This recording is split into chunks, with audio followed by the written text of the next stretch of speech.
Leg 5, the longest in Volvo ocean race history, is almost at an end. Nearly 12,500 nautical miles and 40 days after leaving Qingdao, 5 skippers and their crews are closing on Rio de Janeiro. Food, strength and endurance all but exhausted. From the chill of a Chinese winter to the stultifying heat of the doldrums. From the champagne sailing of the Southeast trades to the white-knuckle whitewater surge through the Southern Ocean.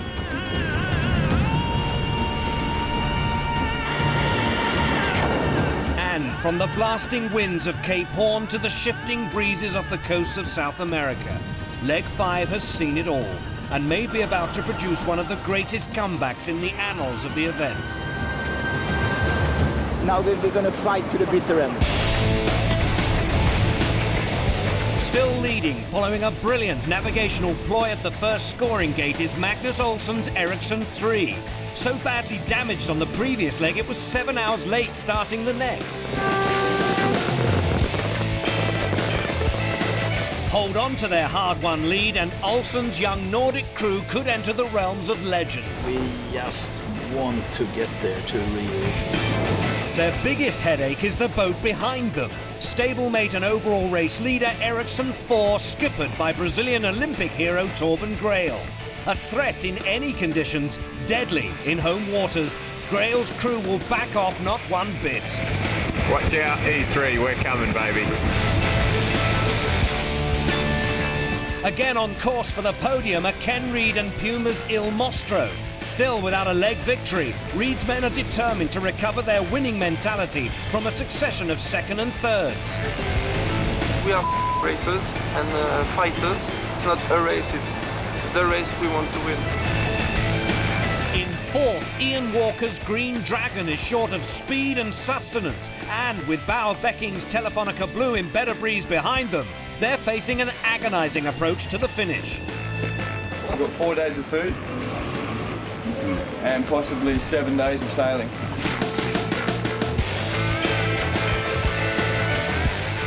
At the head of the fleet, both Ericsson boats have now entered stealth mode, hidden from the world and each other until 50 miles from Rio.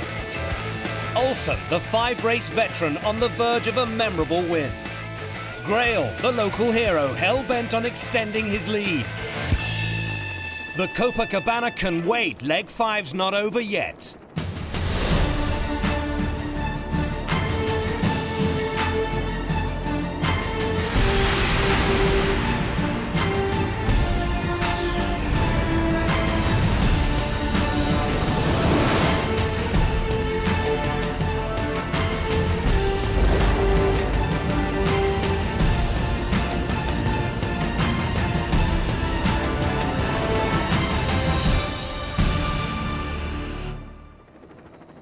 When the fleet reaches Rio de Janeiro, little more than 10,000 of its 37,000 nautical mile lap of the planet will remain.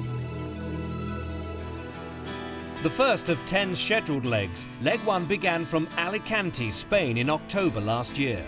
A 3-week journey south to Cape Town won by Ericsson 4, who set a new 24-hour monohull speed record en route. Grail's men strengthened their grip on the lead by winning Leg 2, which took the fleet to Cochin and across the Indian Ocean for the very first time. Leg 3 produced a remarkable finish, as the first 4 boats, led by Bauer Becking's Telefonica Blue, crossed the line in Singapore inside 20 minutes after 10 days of racing. Becking's crew claimed their second win on Leg 4, the 2,500-mile upwind slog to China, in which Delta Lloyd and Telefonica Black were so badly damaged they were forced to withdraw before reaching Qingdao. Leg 5, the longest in this and any previous Volvo ocean race, has already taken the fleet almost halfway round the globe, across the Pacific and past the northern tip of New Zealand, into the Southern Ocean and around Cape Horn, and on up the coast of South America. The leaders are now within striking distance of the finish line in Rio. 150 miles left.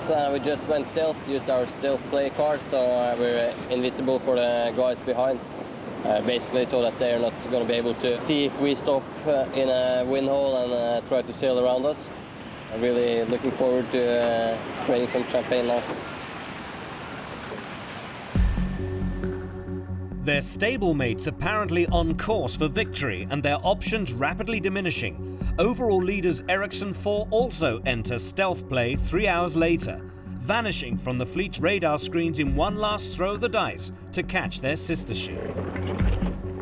But Grail's men suffered more than most in the pockets of high pressure that encircled the leading boats in the last few days. They now trail their stablemate by over 100 miles. I see a lot of winds now. They were around, mainly where the currents converge one with the other. They get together now and sometimes get into our foils. Or really light, the boat moves really slow. Although it's this boat normally moves pretty fast, even with light wind. And at that speed that we were before, the best way to do it is just jump on the water, give it a check on the foils and clear the winds, and give an update to the shore guys if we have any damage on the foils or whatever.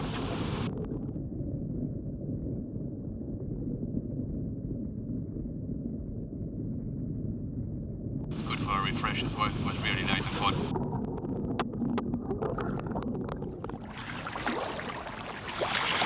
Today we saw a shark. It was about 6 feet long.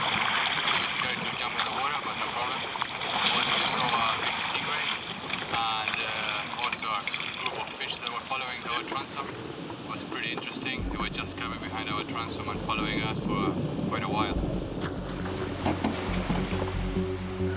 When the breeze eventually returns, Grail's men get on their way. The overall leaders have not tasted offshore victory for more than 3 months, and no one knows the notoriously fickle winds off Rio quite like their skipper. 80 miles distant in third place is Ken Reed and Puma's Il Mostro. 300 miles left in front of them, over 12,000 miles behind, and their competitive edge blunted somewhere in between. You finish the race and we finish on the podium, and that's happy. We've done our job, and everybody will be almost happy. But that's pretty sad because we are racers and fighters, and that's what makes our life a bit special and enthusiastic. It's because we're fighters, and we have to keep this fighting spirit going on. As the battle at sea reaches its closing stages, the Puma and Ericsson shore crews square up on land. The boats they're waiting to service already long overdue. This is what it's been reduced to with this big high pressure system, and the shore crews having an inter-team touch football competition. As you can see, it got taken pretty seriously by the sweat coming off all of us. For Ericsson 3's supporters, including their injured watch captain, the finish can't come soon enough. I'm expecting them to be on a huge high when they come in, but they're going to be very, very tired, and I imagine once we've got a couple of beers and Capriani or 2 down their throats, we'll try and get them away as quick as possible and get them resting up. I imagine they've lost a lot of weight. They've managed to climb the mountain and do the undoable. They're pretty proud to be a part of the team. But Ericsson 3 hasn't quite reached the summit yet. It's been a very annoying or frustrating watch. And very little breeze. The breeze there is coming from the land. And our record for 4 hours is 2.1 knots bow speed. And we don't know where our competitors are because they are stealth. It's a little crazy to have sailed this far, and there is absolutely no wind here. Since being made skipper at the start of leg 4, Magnus Olsen has already faced several tests of his leadership. Everyone is trying to hang on deck, just worried that everyone will not stay on board. After suffering serious structural damage and nearly sinking in the Luzon Strait, the Nordic boat is forced to suspend racing and head for Taiwan. After 2 weeks of round-the-clock repairs, Olsen and a crew of 7 take another 3 days to reach Qingdao to complete leg 4, arriving 5 hours after the 3 boats starting leg 5 have already left. This feels like the best finish I've ever made, even though it was a little bit late. There, in less than 2 hours, Olsen's men take on food, fuel and 3 new crew members, swap sails and return to the racetrack. I love you and see you in Rio. 3 days into leg 5, they climb to 3rd. But they reserve their biggest coup for the first scoring gate at 36 degrees south. Spurning convention and the traditional dive into the Southern Ocean, Olsen and navigator Axel Magdal boldly head northeast into an area of low pressure to create and hold a significant lead.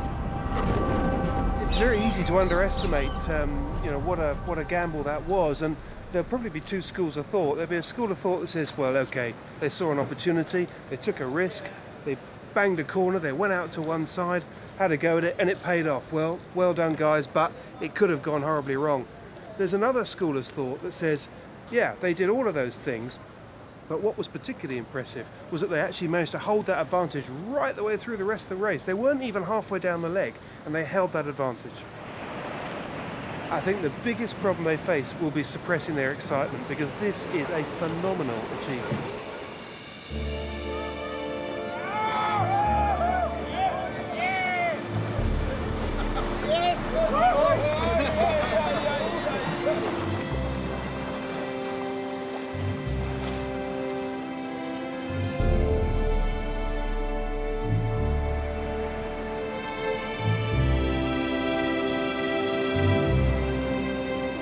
"22 days since making their decisive move, Ericsson 3's crew finally arrives in Rio to claim the reward for their temerity.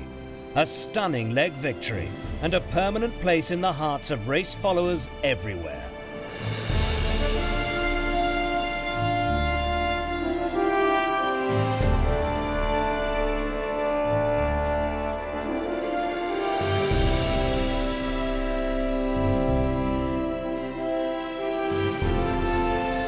For Ericsson, it's a superb team effort. But for the 60-year-old 5-race veteran sailing in only his 2nd leg as skipper, it's also a personal triumph. Yeah! You understand?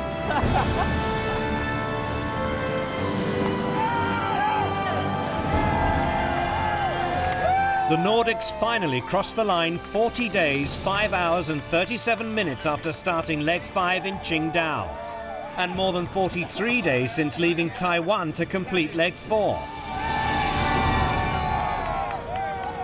Among the relatives on the dockside is Magnus Olsen's son Niklas. I'm very proud, of course. This could actually be his greatest sailing moment of his life. Like starting a couple of hours after everybody else and rounding the horn as boat number 1 and coming to Rio after 40 days as victory. It's unbelievable. Niklas was born during the 89-90 race in which his father sailed on Swedish entry the Card. Pretty exciting, and I'm very happy. And I saw pictures and I almost broke down. It was too touching. It was nice, really great, fantastic. 5 races later, he's on hand to share his father's finest hour.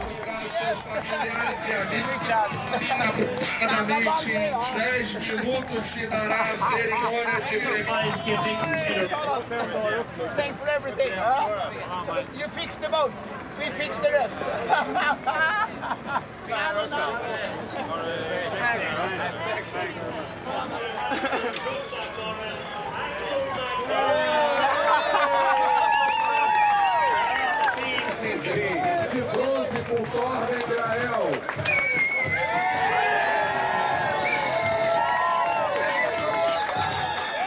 After 6 remarkable weeks at sea, Ericsson 3 take their place on the winner's podium.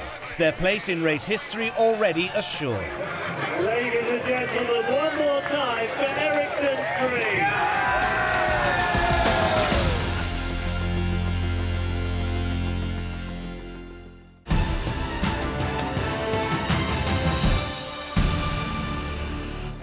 3. During the whole trip, we managed to find a balance between sailing the boat too hard and destroying it, and so on. The crew of Ericsson 3 has arrived in Rio de Janeiro to win leg 5 in style, claiming 15.5 points from a possible 16 after more than 12,500 miles of ocean racing. Enjoying the moment more than anyone is irrepressible skipper Magnus Olsen. Ah, doctor! Doctor! We have had some good laughs about you on the boat. Yes. Look, I have almost gained weight. Yes, fantastic. Yeah!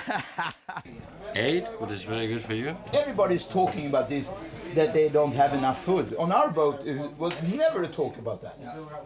Everybody talking about running out of toilet paper. You know? On our boat, we never run out of toilet paper. 40 days. Yeah. Plus 3 days from this Taiwan. How do you feel being the winner? Yeah, this is unbelievable. I feel it's a fairy tale. A fairy tale. Yeah, it when is. you first crossed the first corner, and I saw you turning back, I said, no. Oh my God, what are they doing? The last 5 days has been very easy physically, but mentally it's been pretty tough. Axel, where is E4? Oh. Axel, how far is it to go? Axel, where is Puma? Axel, what's the wind doing? Axel. Talk and talk. Yeah, talk and talk and talk and talk.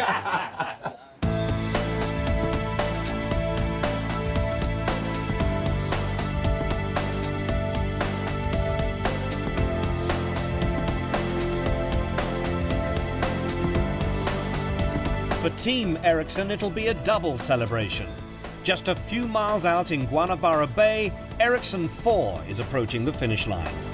You know you're almost there when the helicopter's out in the background. Epic journey coming to an end. Beautiful sunset. Torben Grail's dream of sailing into his home port to win Leg 5 has eluded him. But with second place, he and his crew will extend their overall race lead to at least 10 points.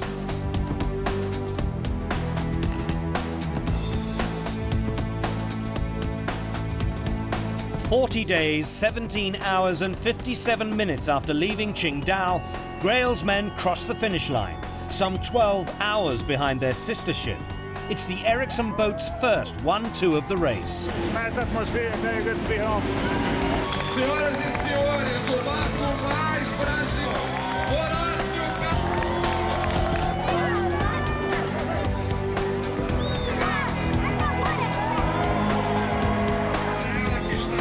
For Grail and Brazilian teammates João Signorini and Horacio Carabelli, it's a return to home soil after being away for more than a year.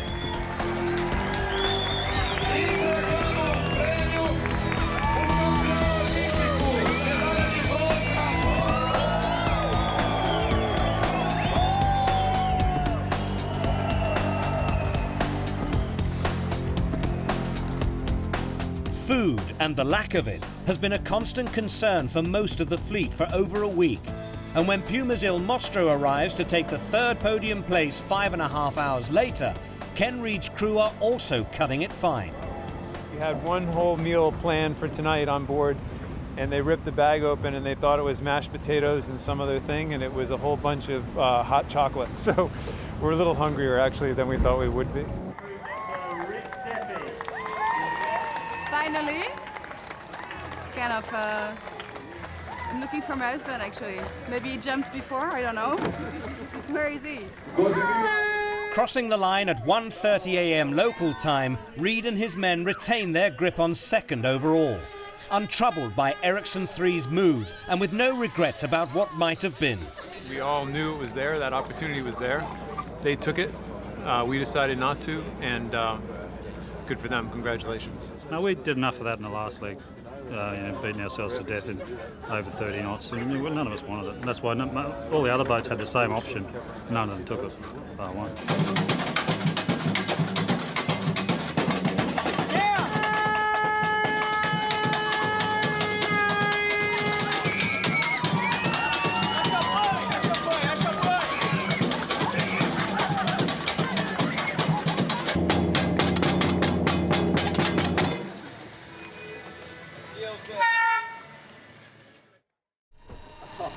Perilously low on food, almost completely out of fuel, and still over 350 miles from Rio, the crew of Green Dragon flirt with increasingly desperate measures. Have you used this one before? No, it's the first Successful. time. First time, but this fish looked too good.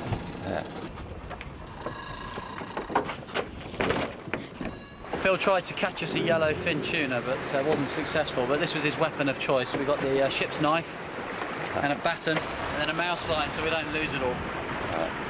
Unfortunately, it took us about 5 minutes to make the weapon, and it took about 6 minutes for the fish to swim away. So no success. A late charge by fifth-place boat Bauer Becking's Telefonica Blue has stalled, but Ian Walker's crew have tightened their belts enough already. We need some food, Paul. We need some fish. Look.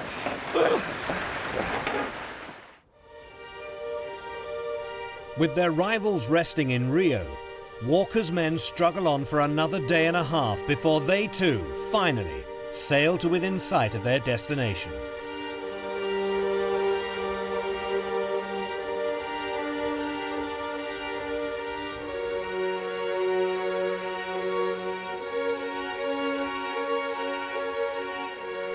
For the crew of the Irish-Chinese entry, the extended 10-day stretch from Cape Horn has been especially hard, deprived of food, fuel, and often breeze.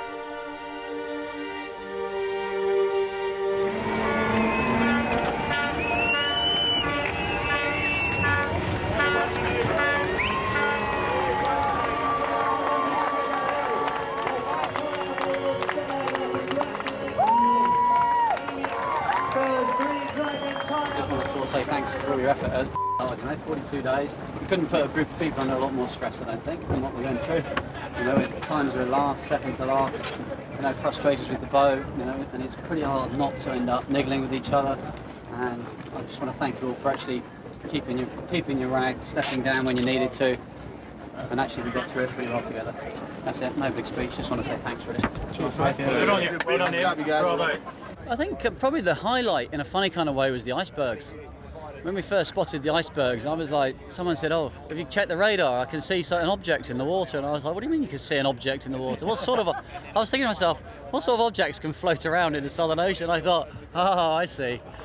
At the time, it was scary, but then afterwards, it actually kind of made the trip in a way.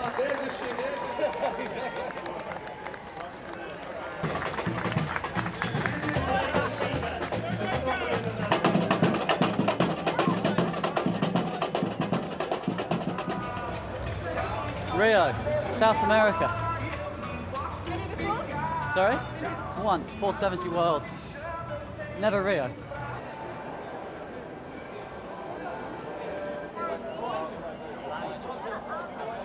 Well, we're all safe and sound. We're all still friends. And we seem to be in Rio, so the navigation was good. I promise I won't get drunk. Okay. Alright, don't worry. So yeah, Mum and Dad are here, they'll look after me. Alright, sweet people, I can't wait for you to get out here. Alright, love you lots. Bye.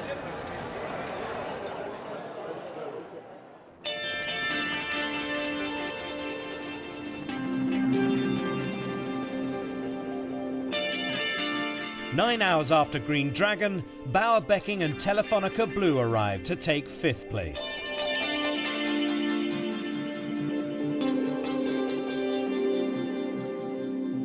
Delayed for 19 hours after running aground minutes before the start in Qingdao, and further slowed by a broken forestay and tactical errors, theirs has been a long, frustrating journey.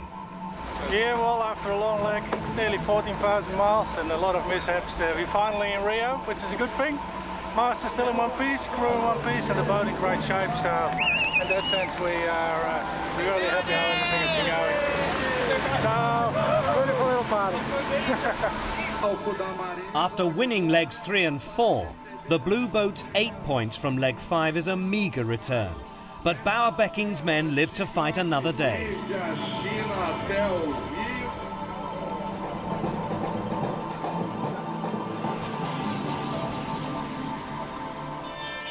With their superb win on leg 5, Magnus Olsen's Ericsson 3 consolidates on 4th place overall, now 4 points above Ian Walker's Green Dragon in 5th. Ken Reed's third consecutive podium finish puts Puma's Il Mostro 2.5 points clear of Bauer Becking and Telefonica Blue. But both these boats have faltered in their pursuit of Torben Grael and Ericsson 4, now 10.5 points clear at the top of the leaderboard.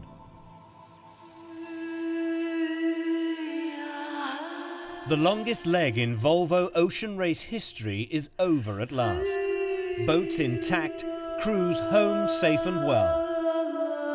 While nearly 3/4 of its lap of the globe has been completed, half the race's total points are still up for grabs. 5 legs gone, 5 more ahead. This year's race has still got a long way to go.